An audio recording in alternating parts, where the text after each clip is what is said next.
In today's video, I'm going to teach you how to use the newly redesigned Microsoft Copilot efficiently and effectively in just 5 minutes. We'll walk through everything you need to know to get started and make the most of this powerful tool.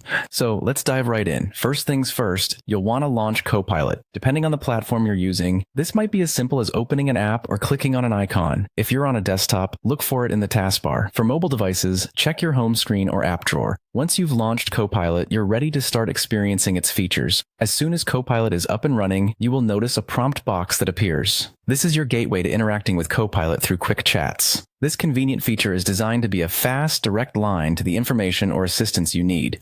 Think of it like texting a friend who's always got the perfect answer. Well, almost always. To get the best results from Copilot, use natural language when typing your questions or commands into the prompt box. Unlike more rigid interfaces, Copilot is optimized to understand requests that are phrased in the way you would normally speak or write. This makes it incredibly intuitive to use.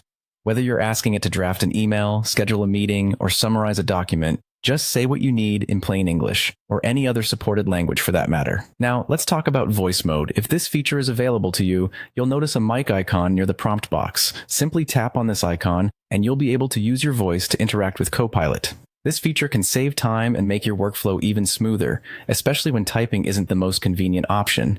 It's almost like having a personal assistant who understands the nuances of your speech. Once you've tapped that mic icon, go ahead and speak your request clearly and naturally. Copilot is designed to process and act on your spoken commands with impressive accuracy. Whether you're giving a command or asking a detailed question, try to articulate your words clearly for the best interaction experience. And that's a wrap on the essentials of using Microsoft Copilot's redesign. By now, you should feel more confident about launching Copilot, using the prompt box for quick chats, and leveraging natural language for efficient communication. If voice mode is available to you, the additional convenience of speaking your requests can further streamline your tasks. Keep practicing and exploring all the features Copilot offers to make the most out of this versatile tool. Thank you for watching, and happy exploring.